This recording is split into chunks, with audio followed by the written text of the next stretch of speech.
Bon, je vous remercie de m'inviter pour présenter cette lettre ouverte donc, au pape François qui vient d'être adressée au nom de la communauté scientifique internationale réunie à Rome. Bon, je tiens à dire en introduction qu'il est nécessaire de présenter cette lettre compte tenu de son importance. On peut même considérer que l'objet de cette lettre est la question géostratégique, géopolitique, géoculturelle la plus importante actuellement. Donc ça nécessite une explication de texte. Alors, cette lettre demande la reconnaissance de l'authenticité religieuse, si je peux dire, ou par l'Église, déjà reconnue par la science à Rome en 1993. Donc il est important d'expliquer la raison d'être de cette lettre qui, je dois le dire, a une tonalité comminatoire en termes de logique. C'est-à-dire que c'est l'obligation qui est faite au Saint-Siège de reconnaître maintenant l'authenticité, ce qui était acquis d'ailleurs depuis Sixte IV, reconnu par la science. Donc il ne suffit, l'opération consiste simplement à revenir au statut religieux du linceul antérieur à la datation 1914. Donc, il est important en premier lieu de considérer le contexte, j'allais dire, général, géopolitique actuel. Nous sommes dans une situation délétère, totale de la chrétienté, appelons la chrétienté, parlons de la chrétienté, intellectuelle, spirituelle, une état de dépression tout à fait étonnante. Je vais prendre qu'un exemple. On en est maintenant à se demander si les cours d'histoire doivent être basés sur la chronologie. Très sérieusement, donc c'est indiquer à quel degré de désintelligence nous en sommes rendus. Alors que l'histoire, tout le monde le sait, c'est une chronologie des faits et des événements. Donc c'est ce contexte qu'on pourrait qualifier d'apostasie générale, mais l'apostasie, elle n'est pas seulement religieuse, elle est intellectuelle, elle est scientifique. Et c'est l'objet même, donc, de cette lettre, de poser la question du statut de la vérité. Donc cette lettre, en premier lieu, est faite au nom de la science. Au nom de la science, c'est un appel au pape François pour la reconnaissance officielle de l'authenticité du linceul de Turin lors de son ostension de 2015. C'est-à-dire que le contexte, c'est cette nouvelle ostension, puisqu'il y a une ostension en 2000, en l'an 2000, en 2010 et maintenant en 2015. Et l'axe très important, nous le verrons par la suite, c'est « Et vous, qui dites-vous que je suis ?» C'est une phrase du Christ. Qui dites-vous que je suis? Et la question qui est posée actuellement au pape François, qui va se rendre lors d'une visite exceptionnelle à Turin le 21 juin, c'est qui va-t-il dire qu'il est? Alors pour ceux qui ont la notion hiérarchique, c'est le vicaire qui s'adresse à l'échelon supérieur, puisque le vicaire dans l'Église n'est que le numéro 2, donc au Christ. Qui va-t-il dire qu'il est sur ce linceul? Donc ce contexte, c'est le suprême défi de l'intelligence scientifique à l'Église, parce que c'est la science qui se retourne vers l'Église à travers cette lettre pour donc lui demander de le relever. Bon, c'est le suprême défi, d'une part à l'intelligence, mais aussi à l'instinct de survie de la chrétienté, parce que nous en sommes là. Vous avez une chrétienté totalement déprimée, qui doute d'elle-même dans tous les domaines, et qui doute en particulier de l'origine de la chrétienté, qui est justement ce qui est en rapport avec le linceul de Turin, c'est le fait à l'origine de notre ère, et je le dis tout de suite quand même, pour ne pas l'oublier, c'est que le linceul de Turin est un dateur, puisque c'est à partir de l'événement du dernier chapitre des évangiles dont le linceul de Turin rend compte que les petites montres à quartz comptent, tous les ordinateurs comptent à partir de cet événement, recalé bien entendu sur la date de naissance considérée du Christ. Et c'est aussi un défi à tous ceux qui ont foi dans les forces de l'esprit et du verbe. Constatons à travers cette lettre que des organes se disant chrétiens sont terrorisés, ou semblent terrorisés, par l'idée même de vérité. C'est-à-dire qu'il n'y a plus de foi dans les forces de l'esprit, dans les forces de l'intelligence et du verbe. Donc ça, c'est le contexte. Mais alors, ce contexte aussi, je tiens tout de même à le dire, c'est le contexte du massacre des chrétiens d'Orient, notamment. Et il y a toujours eu un rapport entre la violence et la vérité qu'avait soulevé Solzhenitsyn. C'est-à-dire que nous assistons à une chrétienté qui a totalement abdiqué dans le domaine intellectuel, dans le domaine scientifique, dans le domaine religieux, et donc vis-à-vis de ce massacre, qu'on peut qualifier d'ailleurs de génocide, puisqu'il y a une disparition progressive totale de la chrétienté d'Orient.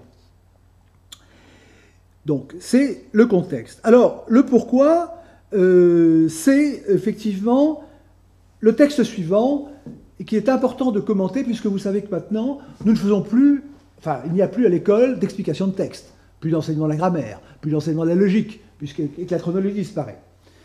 Donc, l'introduction de ce texte donne, à partir de ce contexte délétère, le déni de vérité qui est attaché au linceul de Turin.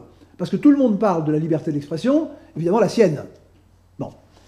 Donc, à l'heure de ce massacre des chrétiens d'Orient, de la revendication du droit au blasphème, c'est le contexte, de la croisade pour la défense de la liberté d'expression et de la nouvelle ostension du linceul de Turin, le moment n'est-il pas venu d'en finir avec cette censure sans fin qui prive cette pièce archéologique, la mieux mesurée au monde, donc le linceul de Turin, de la reconnaissance officielle de son authenticité religieuse par l'Église. Alors même que sa reconnaissance, je le répète, de son authenticité, a déjà été acquise et proclamée officiellement par le Symposium de Rome en 1993. Donc il s'agit pour l'Église de s'ajuster, si je peux dire, sur la science. Alors, quelle est la situation du linceul actuellement ? Et mon objet n'est pas de refaire une conférence, de refaire ce qui a été fait, nous en parlerons, mais c'est comment faire aboutir la recherche. Vrai ou faux, relique ou icône, objet de science, de foi ou de spéculation hasardeuse. L'intolérable ambiguïté demeure, perfidement distillée au compte-gouttes dans les médias. Donc nous y assistons tous les jours. Il y a eu une émission de L'ombre d'un doute qui a été faite le lundi de Pâques avec Franck Ferrand, dans lequel, dans un système très habile de présenter au nom de la juste liberté d'expression ou de contradiction, tout et n'importe quoi, et dans ce n'importe quoi, la boulette empoisonnée est passée, c'est que, nous y reviendrons, le linceul de Turin serait peut-être finalement le produit de ces maudits chrétiens qui auraient inventé un linceul pour faire croire, sait-on jamais, à la résurrection ou autre chose, en crucifiant des gens, jusqu'à ce que ce linceul soit assez convaincant, j'allais dire, pour dérouter la science du XXIe siècle. Voilà le genre de choses qui passent sur les chaînes publiques, mais vous avez aussi Mediapart qui a lancé une campagne, et puis vous avez d'autres journaux. Donc l'ambiguïté, elle existe, et j'allais dire qu'elle est active négativement. C'est une ambiguïté à charge. Bon, ça c'est la situation. Alors, le 21 juin, donc, le pape François va se retrouver devant ce linceul, et l'objet de cette lettre, c'est de dire extrêmement clairement, coram populo, qu'il est impossible, rigoureusement impossible, qu'il se présente sans savoir quelle est la posture qu'il doit prendre. Il faut sortir de cette ambiguïté. Alors, à la réponse courageuse qu'il fera à cette question, qui dites-vous que je suis ? Qui dites-vous que je suis ? Parce qu'il va parler, bien entendu. Chaque pape qui se rend à Turin, devant le linceul de Turin, enfin, ou après, dit quelque chose. Et dit ce qu'est cette chose, normalement, cet objet. Alors donc, ça c'est très important, de la réponse courageuse à cette question, se trouve suspendu le défi à la liberté d'expression le plus décisif pour l'avenir scientifique, politique et religieux de l'humanité. Son rapport nécessaire à cette vérité. C'est-à-dire que tous ceux qui connaissent notre civilisation savent que ce qui la distingue de tout ce qui prétend à une civilisation ou une culture, c'est l'exigence de vérité. La civilisation européenne est basée sur l'exigence de vérité en science, en religion, bon, en droit. L'exigence de l'écrivain, c'est la quête de la vérité. Donc, c'est la vérité qui est le point, la pierre angulaire de notre civilisation. Donc, toute la question, c'est de savoir si la vérité du linceul de Turin va être enfin reconnue. Donc, il s'agit, le 21 juin, pour le pape François, de trancher ce nœud d'infamie, le nœud d'infamie de cette ambiguïté. Alors, cette demande, et tout est fait pour que plus jamais un pape qui que ce soit ne puisse dire « je ne savais pas ». Donc c'est l'explication du ton de cette lettre qui peut sembler combinatoire, mais qui est le même ton qui avait été utilisé vis-à-vis du British Museum. C'est-à-dire que la communauté scientifique a obligé le British Museum à reconnaître que le linceul, qu'il n'avait jamais dit que c'était un faux, et il s'agissait, dans cette lettre, il s'agit de se retourner, comme ça a été fait à Rome en 1993, vers le Saint-Siège, propriétaire du linceul depuis 1993, et il est important, quand on possède une pièce archéologique de ce type, de savoir ce que c'est, de ne pas laisser cette ambiguïté. Bon. Donc, cette lettre est adressée par ma personne, si je peux dire, en qualité de directeur du Symposium de Rome. Ce n'est pas une demande qui est faite dans le Café du Commerce. Donc, c'est qualité que je m'adresse donc au Saint-Siège au nom de la science ayant permis d'établir l'authenticité certaine du linceul. Bon. Et donc pour l'engager, pour lui demander d'engager le processus de reconnaissance officielle par l'Église pour le 21 juin. Pourquoi pour? Ça veut dire que s'il se rend le 21 juin à Turin sans savoir ce que c'est, sans l'intention de le dire, eh bien il n'a pas le droit, je dis bien le droit, au titre du droit canon, au titre du droit religieux, je dirais même au titre du droit moral de toute personne, d'y aller. C'est le sens. Bon.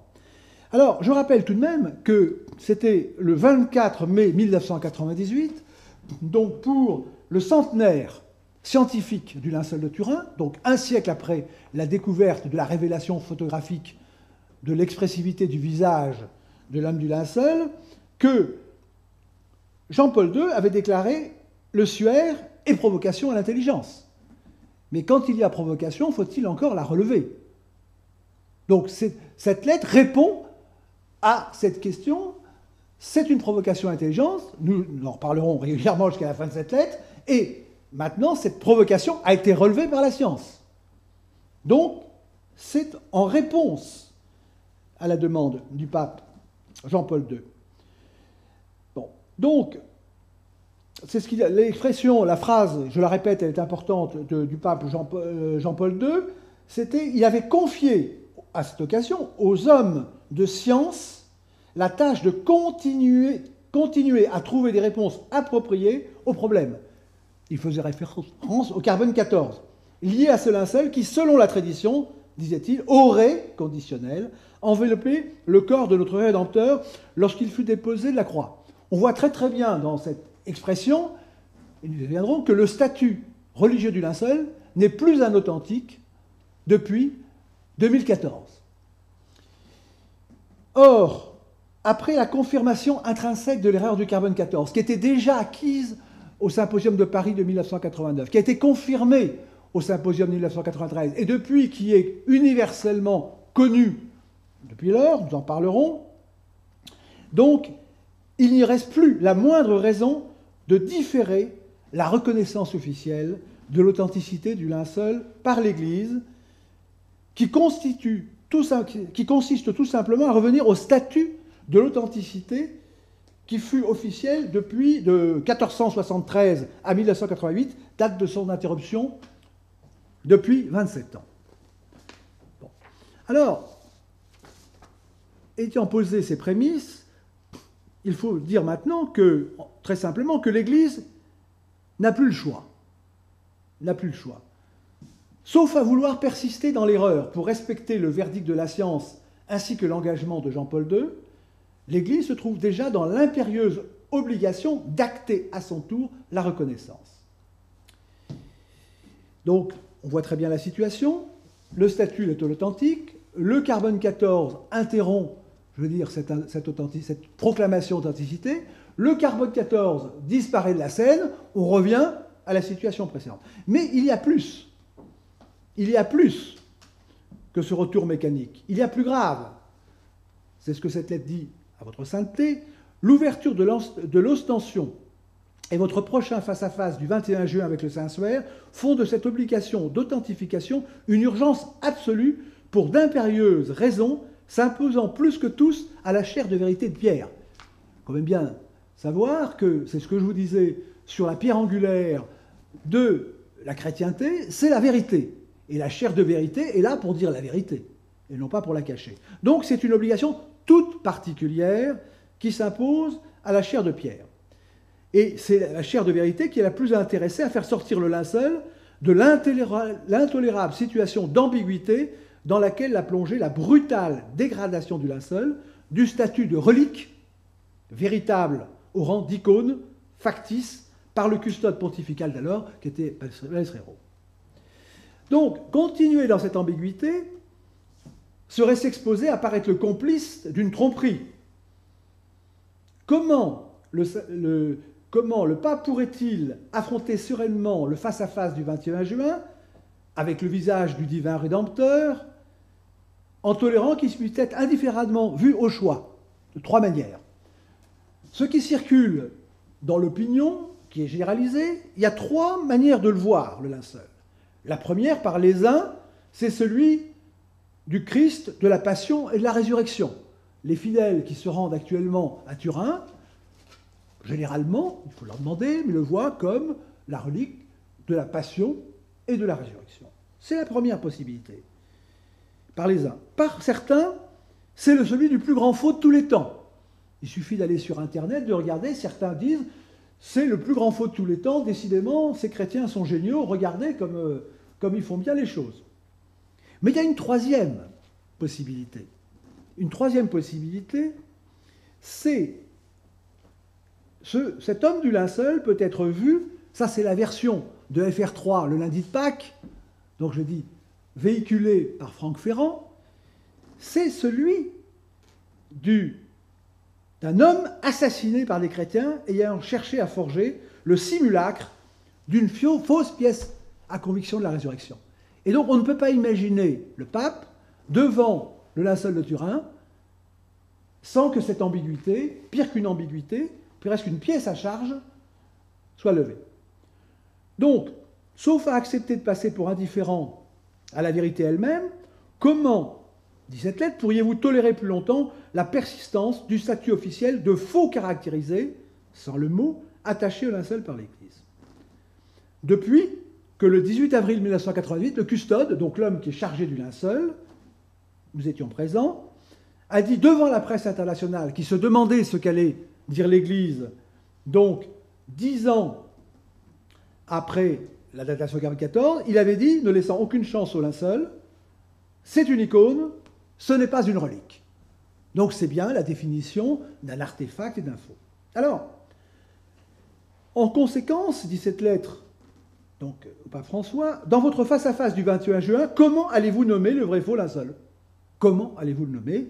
Relique ou icône, image, miroir, je dirais signe, enfin le vocabulaire des énarques ne manque pas. Allez-vous le vénérer ou l'adorer? Et là, c'est la question clé en théologie, vénérer ou l'adorer. Donc, il y a trois raisons. Donc, cette lettre dit comment votre sainteté pourrait-elle ne pas être saisie d'effroi par les trois raisons combinatoires lui imposant de mettre un terme à cette insupportable ambiguïté pour l'intelligence. Il y a trois raisons combinatoires. Trois raisons. La première, c'est concernant l'ostension. Le statut officiel du faux, donc s'il n'est pas retiré, invité à y participer revient à dire aux fidèles « Venez voir mon faussuaire ». Puisque, je vous le rappelle, le statut de l'Église est un faux. Donc quand on convie à voir un faux, c'est « Venez voir mon faussuaire ». Deuxièmement, concernant l'homélie que le pape François devra bien dire le 21 juin, pouvez-vous véritablement cacher aux fidèles le statut liturgique d'authentique du linceul actuellement en vigueur? Donc il y a une contradiction, c'est ce que dit cette lettre. D'un côté, le statut officiel est un faux. D'autre part, et on demande aux fidèles de venir, mais bien plus, va-t-il cacher le fait qu'il y a une liturgie? Il y a une liturgie du Saint-Suaire actuellement qui est toujours en vigueur et qui a été confirmée d'ailleurs par Benoît XVI. Et cette liturgie fait bien l'état du véritable sang qui est sur le linceul. Donc, deuxième obligation, est-ce qu'on va le cacher qu'il y a toujours une messe? Et la bête est basée, bien entendu, sur une réalité qui est l'authenticité. Bon, et alors, ce texte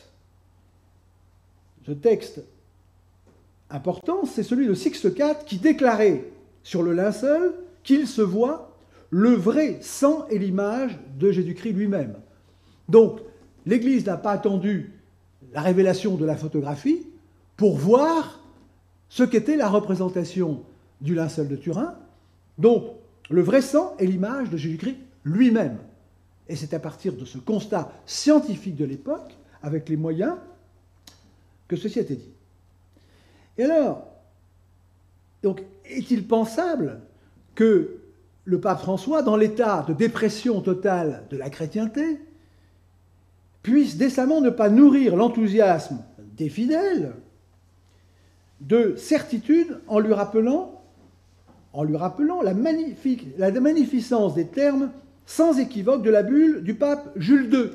Parce que d'abord, il y a eu la reconnaissance, c'est la démarche de vérité scientifique de l'Église. Bon. Non.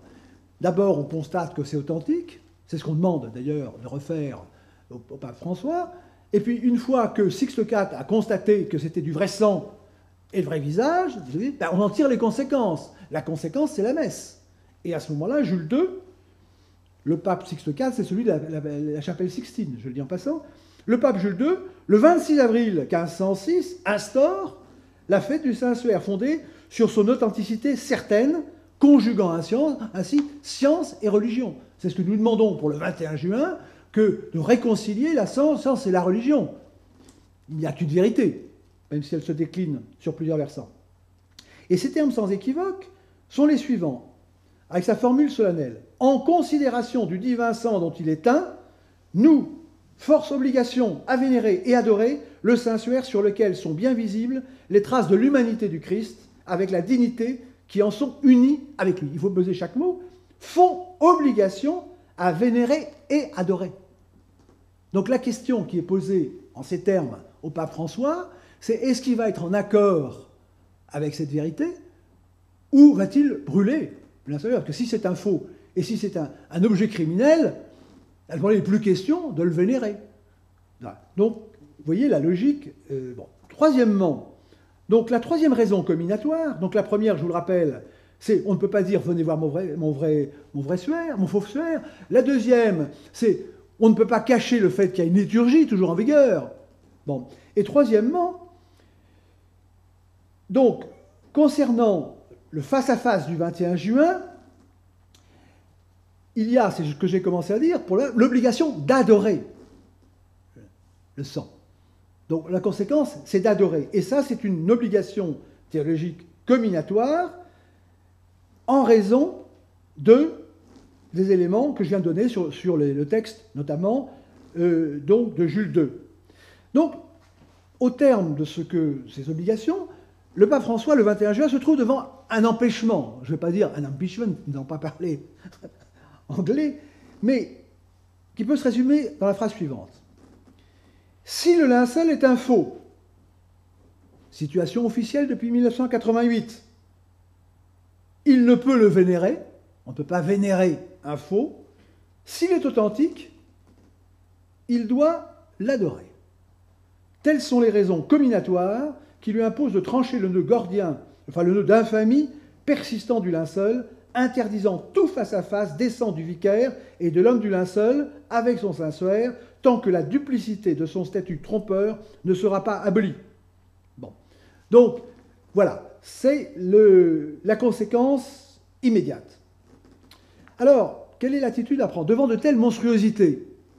Et d'ailleurs, on est étonné d'en arriver là, de devoir s'adresser donc au pape François pour lui demander tout simplement de tirer les conséquences des réalités scientifiques et des autres. Bon. Donc, devant de telles monstruosités scientifiques, sémantiques et religieuses, comment mieux vous convaincre, dit cette lettre, que l'actuel statut de duplicité appliqué au linceul ne saurait s'accorder à la vérité incarnée de l'homme du linceul? Alors, celui qui a dit « je suis la vérité », c'est tout de même une injustice, pour ne pas dire plus, de ne pas lui reconnaître cette vérité, cette réalité, cette authenticité. Et certains trouvent que la lettre est un peu comminatoire, mais au bout quand même, depuis 1993, si vous voulez, on peut dire que le Saint-Siège a accueilli, depuis 1988, très favorablement la datation du faux, mais qu'il n'en a pas été même, notamment vis-à-vis des Américains, qui ont été très choqués après leur immense travail et excellent travail de 1978, de n'avoir aucun remerciement. Donc, au bout d'un certain temps, tant de demandes ont été faites au Saint-Siège pour reconnaître l'authenticité, par des particuliers, par des personnalités, par le linceul. À un moment donné, il faut quand même dire les choses comme elles sont. C'est qu'à un moment donné, il faut, l'humanité, la vérité, la chrétienté a besoin de cette vérité et la science. Bon. Et donc, a fortiori, donc devant de telles monstruosités de la part du vicaire, qu'elle condamne au négatif à l'impasse au déshonneur. C'est-à-dire qu'effectivement, si le pape François ne répond pas comme il le doit à cette demande, au nom de la communauté scientifique, j'allais dire au nom du bon sens, au nom de la vérité, à ce moment-là, si vous voulez, alors, il y a... le Saint-Siège se trouve devant une impasse, et on pourrait même dire une forme de déshonneur. À l'inverse, si, comment ne pas concevoir que son vicaire puisse ne pas brûler d'enthousiasme quand vous possédez un objet aussi important, de faire au plus vite la vérité. Premièrement, sur quoi? Enthousiasme sur l'objet de science qu'est le linceul. Posséder cette relique, cet objet de science d'abord, est un sujet d'enthousiasme, une preuve d'épreuve. Donc, le Saint-Siège possède le film témoin du moment singulier à l'origine de notre ère, recélant la preuve des preuves scientifiques du fait fondateur du christianisme. Quelle religion a une preuve? C'est-à-dire, je l'ai dit tout à l'heure, nous avons une civilisation, c'est l'ère chrétienne, hein, on parle de laïcité, mais M. Valls, qui est un grand adepte de la laïcité, quand il date une lettre, c'est après Jésus-Christ. Est-ce que c'est conforme à la laïcité? Bon, je dis ça. Voilà. Donc, tout est calé sur ce fait dont il est dit, si le Christ n'est ressuscité, vous trouvez fait. Alors, fait, est-ce une fable? Est-ce une réalité? Le linceul de Turin apporte la preuve du fait fondateur du christianisme. Donc ça, c'est un sujet d'enthousiasme. Dans ce temps de doute, de relativisme, comme le dit... Bon, donc ça, c'est d'abord un sujet d'enthousiasme. Mais ça, c'est un objet de science. Ce n'est pas encore un objet de foi. Bon. Ensuite, le linceul recèle, et ce que je vous donne, je ne vais pas vous en faire démonstration, c'est le résultat de tout ce qui a été présenté à Paris, à Rome, qui n'a cessé, la dématérialisation du cadavre. Donc le ticket scientifique va jusqu'à la dématérialisation, je vous en dirai probablement un mot tout à l'heure, c'est le fait que le professeur le docteur Barbet le dit très clairement, les microscopes, donc, qui, je le rappelle, grossissent une pièce de 5 francs à la grosseur de la Tour Eiffel, les microscopes électroniques constatent qu'il n'y a pas d'arrachement des fibrilles de lin, ni de fibrines de lin, de sang, et c'est ce qui est l'impression retrait sans contact, qui est le phénomène qui explique d'une part l'image, et d'autre part l'empreinte, sans arrachement. Certains disent on ne sait pas quel est ce mécanisme. Si, on le sait très bien. Le mécanisme de transfert d'image du corps vers le linceul, et d'autre part le non-arrachement des fibrilles de lin et des fibrines de sang lorsque le corps a disparu, si je peux dire, on le connaît, c'est une dématérialisation, c'est ce que me demandait l'abbé Pierre, il me disait, comment expliquez-vous? Je dis, c'est un fait attesté, c'est la disparition des particules accompagnées de dégagement de chaleur. Alors effectivement, on ne sait pas le reproduire, mais il ne faut pas confondre ce qu'on sait et ce qu'on sait reproduire. Donc le linceul de Turin, par cette dématérialisation, rend compte d'une science, j'allais dire futuriste, puisqu'on ne la maîtrise pas.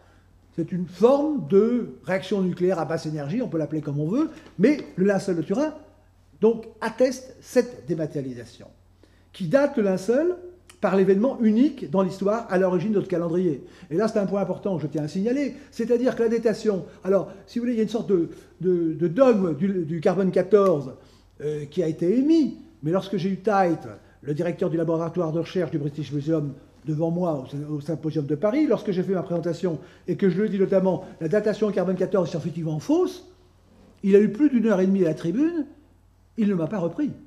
Et je me suis dit, s'il ne m'a pas repris, c'est qu'il n'est pas très très sûr de lui. Parce que la datation, quand vous prenez une photo, j'élimine tout phénomène de trucage, mais nous savons que le linceul de Turin est une photographie qui n'est pas fausse, ce n'est pas moi qui le dis, c'est le British Museum. On pourrait aller plus loin. Bon. Quand vous prenez la photo de quelqu'un, d'un de vos parents, qui est devant une maison, eh bien, l'âge de la photo est celle de la représentation. Donc le linceul a l'âge de ce qu'il représente, c'est-à-dire la passion de Jésus de Nazareth et cette dématérialisation. Donc, premier sujet d'enthousiasme, un objet scientifique extraordinaire. Bon, tout propriétaire fait parler sa pièce. Deuxième objet, c'est l'enthousiasme sur l'objet de foi qui en résulte en raison de la nature prophétique du message encrypté. Il y a un message d'une actualité brûlante et qui est scellé dans les trames du lin depuis 2000 ans, c'est le signe de Jonas. Bon. À cet égard, est-il possible d'ignorer que ce linceul est précisément celui du premier acte de foi des chrétiens, celui devant lequel Jean vit et crut? Comment? Alors, les gens répètent, il vit, il crut, mais qu'est-ce qu'il vit pour croire? Ah, évidemment, je connais des personnes qui me disent qu'elles ont la grâce, si je peux dire, et qui n'ont pas besoin de voir quoi que ce soit pour croire. Mais l'apôtre Jean, qui est quand même le premier du genre, il vit avant de voir. Qu'est-ce qu'il vit? Ben, c'est ce que la science actuelle révèle, c'est qu'il y a des signes de dématérialisation, donc l'apôtre Jean vit les linges exactement dans la position dans laquelle il les avait quittés lors de l'envahissement de Jésus de Nazareth, mais avec le corps en moins. Donc affaissé, mais toujours lié. Donc il s'est rappelé cette phrase de Jésus qui dit « Vous n'aurez qu'un seul signe, c'est le signe de Jonas. » Et ce signe de Jonas, il l'avait annoncé avant. Jean l'a vu, deuxième étape, et le troisième, c'est le retour actuel du signe de Jonas, révélé par la science la plus puissante de tous les temps, justement au moment de l'apostasie de la foi. Bon, tout ça, c'est quand même, ça nécessite réflexion. Alors, ce qui fait du linceul de Turin et du message de son empreinte image une partie intégrante de la révélation, lui conférant un statut indéniable d'objet de foi pour notre temps. Je vous rappelle, bon, c'est la théologie élémentaire, que la révélation chrétienne s'achève à la mort du dernier disciple. Mais le linceul de Turin est antérieur.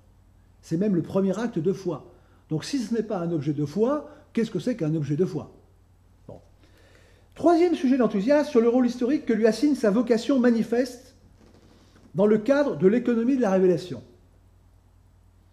Sur sa destination à porter remède à l'apostasie générale, à réveiller l'instinct de survie de la chrétienté, sur sa prédestination symbolique à représenter le retour figuré de l'homme du linceul, préfigurant son deuxième avènement glorieux de la parousie, frappé au portail des cathédrales. Comment ne pas voir dans la structure... Alors ça c'est le premier point.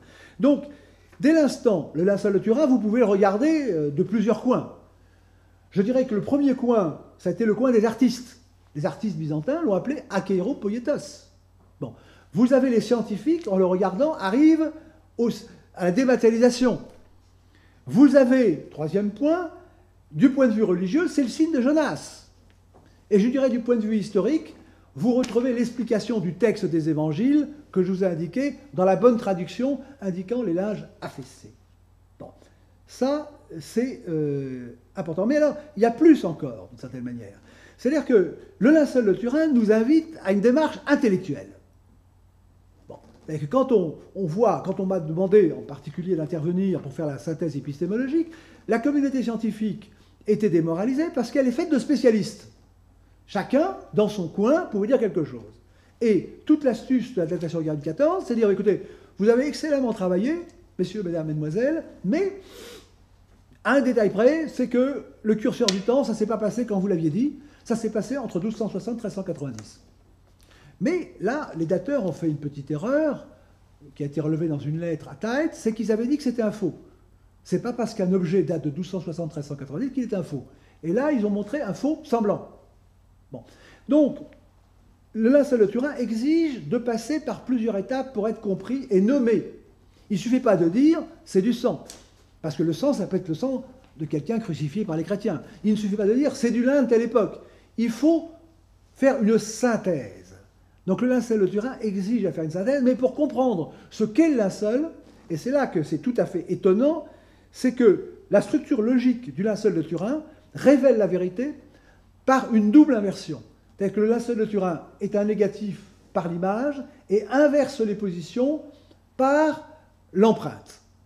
Et donc pour reconstituer la vérité du linceul, l'opération intellectuelle à faire, c'est de procéder à une double inversion.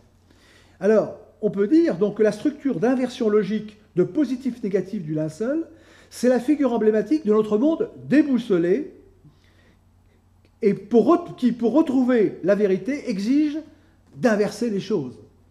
Et là, l'actualité nous en donne constamment l'illustration, et c'est effectivement une invitation, c'est une école d'intelligence, une école de logique. Comment ne pas voir enfin que cet objet le plus chargé de sens de tous les temps, dans ses trois dimensions, scientifique, sémantique et religieuse, représente la figure géopolitique clé, victorieuse intelligence, de la problématique du XXIe siècle en pleine guerre de civilisation qui, selon la célèbre formule attribuée à André Malraux, sera religieuse ou ne sera pas. Donc, c'est l'enthousiasme que provoque le linceul de Turin. Si on suit la logique, chacun dans sa partie, scientifique, artistique, religieuse, voire politique, puisque la chrétienté, je vous le rappelle, a une structure religieuse, sociale, politique, historique, culturelle, eh bien, elle invite justement à se poser toutes ces questions qui sont des réponses. Le linceul de Turin, c'est la réponse à la situation actuelle. Et c'est l'abandon de cette vérité qui provoque la situation actuelle. Alors, en conclusion, d'un côté, les hommes de science ont révélé le suprême défi de l'intelligence, la communauté scientifique a fait son travail, elle a répondu à l'appel du pape Jean-Paul II. Bon.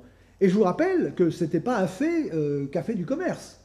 C'est l'ensemble de la communauté scientifique engagée, il y a 19 nations, dans les recherches. Ceux qui avaient travaillé, au premier rang desquels il faut bien situer les Français, c'était fait dans la ville de Rome, donc la ville éternelle.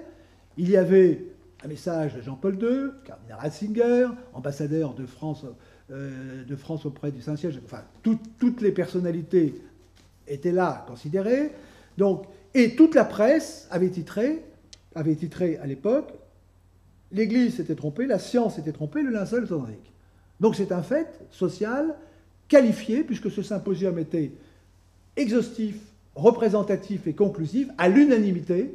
Donc c'est l'Assemblée qui avait pleine et entière autorité pour conclure au nom de la science, qui a conclu, ce qui m'autorise à dire, c'est au nom de la science que cette lettre est adressée au pape François. C'est-à-dire que la méthode scientifique, d'authentification scientifique, épistémologique, a été pleinement et même au-delà appliquée.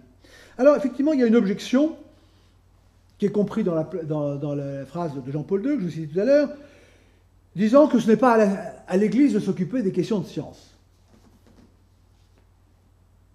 On est presque gêné de devoir le voir, cette chose, parce que toutes les reliques qui sont mises sur les pierres d'autel ont quand même été, ou sont censées être authentifiées. Et puis, il y a une académie pontificale des sciences qui conseille l'Église. Alors pourquoi ? Bon. Et puis pour tous, je vous rappellerai que pour les canonisations notamment, il faut bien un élément scientifique. Donc prétendre que l'Église n'aurait rien à voir avec la science, ça serait dénier cette chair de vérité qui forcément a un versant. Mais il y a plus, si je peux dire. Donc lors de notre symposium de Rome, il m'avait été dit que l'Académie ne pouvait pas être engagée. Alors j'ai écrit à l'Académie. La meilleure preuve de savoir quelle est la vérité, c'est d'écrire. J'ai écrit au président Cabibaud, qui était le président, qui m'a répondu en nous apprenant, parce que le professeur Lejeune ne l'avait pas dit notamment, puisqu'il était académicien, l'Académie pontificale, que l'Académie a été engagée dans la datation 94. Donc c'est la négation de ce qu'a dit Jean-Paul II. Donc ça c'est une chose. Mais enfin, deuxièmement, contre-exemple. Donc premièrement, elle l'a fait. C'est la meilleure preuve qu'elle peut le faire, c'est qu'elle l'a fait. Je prouve le mouvement en marchant, en montrant que j'avais marché. Bon. Deuxième chose, c'est qu'il y a quand même un élément de conservation du linceul. On l'a vu en 2002. Il existe ce linceul, donc il faut le conserver. Donc on ne conserve pas un linceul comme si c'était un gigot. Donc déjà, il faut savoir ce que c'est. Excusez-moi de la comparaison. Donc le linceul de Turin, est-il authentique ou pas? Est-ce que c'est de la peinture? Est-ce qu'il y a du sang? Et à l'époque, évidemment, je ne prends que cet exemple, Alan Adler, qui est le spécialiste du sang traumatique, a été consulté, parce qu'il faut conserver le sang. Donc ce n'est pas le spécialiste uniquement du sang, mais du sang traumatique. Donc ça veut bien dire que l'homme de linceul a réellement souffert, que ce n'est pas de la peinture. Donc, en toute légitimité, les autorités de Turin font appel à des scientifiques pour conserver le linceul. Donc il ne s'agit pas évidemment au pape d'être un spécialiste du carbone 14, mais il s'agit de faire ce que fait toute autorité, tout président, tout chef, toute autorité, c'est de faire appel aux personnes qu'il faut pour faire le travail qu'il faut en validant comme il le faut. Donc c'est la deuxième chose, bon, qui est importante. Mais, bon, troisièmement, donc ça c'est le deuxième point. Mais puisque le Saint-Siège a été engagé, maintenant il faut qu'il répare. Parce que c'est lui qui a fait la datation carbone 14, troisième point. C'est-à-dire que c'est bien lui qui a engagé la datation carbone 14. Donc on ne nous dise pas que l'Église ne peut pas s'engager. Donc maintenant il faut réparer. Le principe de base de la morale, quand on a fait une faute, on répare. Alors, en retour, bon, donc tout scientifique, conclusion, on arrive à quelle conclusion? C'est que tout scientifique comprend immédiatement que tout frein à l'urgente nécessité de reconnaissance de l'authenticité du linceul par l'Église ne saurait désormais s'expliquer en l'absence de toute trace d'imperfection capable de confondre le linceul, comme l'a reconnu lui-même le British Museum dans sa définition 317, que par une raison religieuse. Il n'y a plus aucune raison scientifique. Et le British Museum a reconnu par écrit dans sa définition 317 qu'il n'y a aucune trace de faux. Donc quand il n'y a aucune trace de faux, c'est que c'est un authentique. Et quand même, je fais une petite parenthèse, c'est qu'il est ridicule de penser que la science la plus puissante de tous les temps ne puisse pas déceler un faux de 1260-1390. Faussaire d'ailleurs, j'ai donné une définition qui avait fait rire toute l'Assemblée en 1989, Faussaire d'ailleurs qui aurait introduit des éléments de compréhension en avant-prévision, par avance, pour bluffer, si je peux dire, pour prendre un mot anglais, la science du XXe siècle. C'est tout à fait absurde. Donc, ce n'est pas pour une raison scientifique, ça ne peut être que pour une raison religieuse. Donc, ça peut s'expliquer que par un manque de courage d'affronter l'exigence de vérité de son message akieropoietos, la preuve des preuves, non faite de manhomme, de l'authenticité du fait fondateur unique de notre ère, valant quoi? Authenticité exclusive de la religion chrétienne, parce qu'on arrive après au point qui fait mal. C'est-à-dire que si l'origine de notre civilisation est attestée, s'il est attesté qu'il y a eu une dématérialisation, donc on tombe évidemment dans le registre religieux, donc si le Christ n'est ressuscité autrefois Amen, et là j'en profite encore pour dire que le linceul de Turin ne prouve pas la résurrection. Il a besoin d'un deuxième témoignage qui est celui d'une autre pièce archéologique, les évangiles. Mais les deux ensemble prouvent, par défaut, la résurrection. Donc vous voyez, c'est l'opération logique dont je vous parlais. Le linceul de Turin oblige à faire ce qui est refusé aux écoliers, c'est de suivre une opération de logique jusqu'au bout. C'est que la logique n'est plus enseignée, la grammaire n'est plus enseignée, la rhétorique n'est plus enseignée, la géométrie n'est plus enseignée, on n'enseigne plus rien qu'à devenir bête. Et actuellement, les réformes de l'enseignement, à marche forcée, font tout ce qu'elles peuvent pour détruire la connaissance du verbe à tous les sens du terme. Bon. Donc nous sommes dans cette situation, et le linceul de Turin est la réponse. Donc cette révélation du Saint-Suaire, témoin scientifique sans pareil, au-dessus de toutes les religions. Donc il est évident que là, vous avez, excusez-moi de prendre le terme, mais un avantage compétitif unique, qui a ses conséquences. Bon. Donc elle met en position absolue, pour retrouver de suprématie. Bon. Et donc elle place le défi suprême de l'intelligence religieuse sur le même plan que l'intelligence. Alors on arrive à la fin. Bon. Donc un manque de courage, si jamais le 21 juin, il n'était pas affirmé ce qui doit être affirmé, n'est pas compatible avec la chair de vérité. Alors, comment s'ensuregner dans ce qui est l'essence même de sa mission? Le Saint-Siège pourrait-il censurer la suprême vérité, là où les premiers papes et les chrétiens ont toujours su pousser leur liberté d'expression de la vérité jusqu'au martyre? Donc c'est la question pour toute personne qui prend le temps, c'est pour ça que je prends le temps de cette lettre, il faut quand même bien réfléchir aux conséquences, dans tous les axes religieux, axes scientifiques, axes logiques. Bon. Alors, la conclusion de cette lettre, c'est bien la suivante. Pour votre sainteté, c'est désormais l'heure de vérité, du 21 juin 2015.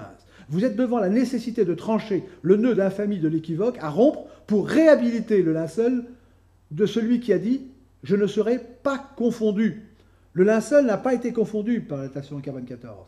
Et là, on peut faire le lien avec cette phrase, celui qui a dit « Je ne serai pas confondu », de faire perdurer la tromperie ou de proclamer le triomphe de Pâques en inversant la fausse définition du, je vous rappelle, c'était le cardinal Saldarini, c'est une icône, ce n'est pas une relique, en 1988, en « Ce n'est pas une icône, c'est l'authentique relique la plus insigne de la chrétienté, de la passion et de la résurrection. » Voilà. C'est ce que le pape doit nécessairement dire de par sa fonction. Le pompier doit éteindre, le policier fait la police, et le pape, la chair de vérité, doit dire la vérité. Alors, en cela, faut-il tant de courage? Parce que certaines personnes disent il y a des risques, c'est quoi, il faut être prudent, etc. Bon, en cela, donc en rétablissant la vérité, faut-il tant de courage puisqu'il ne s'agit que d'en revenir à la situation qui a toujours prévalu. Il ne s'agit pas d'inventer, il ne s'agit pas d'aller dans des espaces, dans une île déserte, dans des zones qui n'ont pas été explorées. Il s'agit que de revenir en accordant science et tradition apostolique, comme en témoignent notamment les déclarations suivantes. Donc simplement, prenons deux déclarations. Une, scientifique de Pions. Pions était un scientifique qui a travaillé 5 ans sur le linceul de Turin, notamment les textes de Barbet. Le 5 septembre 1936, après 5 ans d'études du linceul, il dit « Tous les mots doivent être pesés. Ce sont des images de son divin Fils. » Parler de la Vierge, c'était une entrevue consacrée à la Vierge. Elles viennent précisément de cet objet encore mystérieux, mais certainement non fait de main d'homme. Ceci, on peut le dire, déjà démontré, qu'est le saint linceul de Turin. Donc Pions parlait de saint linceul. Il y a Saint-Suaire, linceul, bon. Nous avons dit mystérieux, parce que beaucoup de mystères entourent encore cette chose sacrée, mais certainement, c'est une chose sacrée comme peut-être nulle autre. Et assurément, on peut désormais dire la chose avérée, de la façon la plus positive, même en faisant abstraction de toute idée de foi et de piété chrétienne. Ce n'est certainement pas une œuvre humaine. Donc, voilà comment parlait Pions. Et Pions, donc c'était, je vous le rappelle, en 1936, avant tous les travaux qui ont été faits depuis, notamment par les Américains, par le symposium de Paris, de Rome. Et je rappelle qu'évidemment, ce sont les 2 symposiums conclusifs qui sont passés sous silence par des organismes comme Wikipédia et d'autres, avec des personnes qui, jour et nuit, sont là pour empêcher la vérité d'aboutir. La deuxième phrase, elle est de Jean-Paul II. Je la cite, Jean-Paul II, parce que Jean-Paul II, c'est quand même lui qui a été le premier propriétaire du linceul, qui était à la Maison de Savoie. Bon, et c'est lui, c'est sous son pontificat que les choses ont commencé, disons, à changer. Bon. Donc, il y a eu 2 définitions du pape Jean-Paul II. Bon, mais celle de 1980, je rappelle, c'est la relique la plus splendide de la passion et de la résurrection. Donc, il suffit de revenir à ce genre d'expression très scientifique de la part de Pions, qui distingue bien ce qui est vrai, et celle qui est religieuse de la part de Jean-Paul II. Alors, si dans la perspective, dit cette lettre au pape François, de votre futur face-à-face du 21 juin avec le Saint-Suaire des chrétiens, le linceul des scientifiques, j'ai tenu à vous rappeler toutes ces raisons combinatoires de satisfaire à l'exigence de vérité, c'est pour ne plus laisser la moindre chance au maintien de la duplicité actuelle bloquant la reconnaissance de l'authenticité du linceul. C'est pour que vous ne puissiez plus jamais dire « je ne savais pas », pour vous éviter à 2000 ans d'écart de renouveler le reniement de Pierre, contraint par manque de courage, en face à face, de dire « je ne connais pas cet homme ». Alors évidemment, certaines personnes trouvent que ce langage est un peu combinatoire. Mais je vous rappelle qu'il a été dit que la mort des âmes est pire que la mort des corps, ce n'est pas moi qui le dis, c'est le langage religieux, et donc priver la chrétienté, je dirais, de cette arme apologétique absolue, de cette preuve des preuves, et bien maintenant, c'est laisser des personnes en situation telle qu'elles nécessitent une assistance et de ne pas leur accorder l'assistance.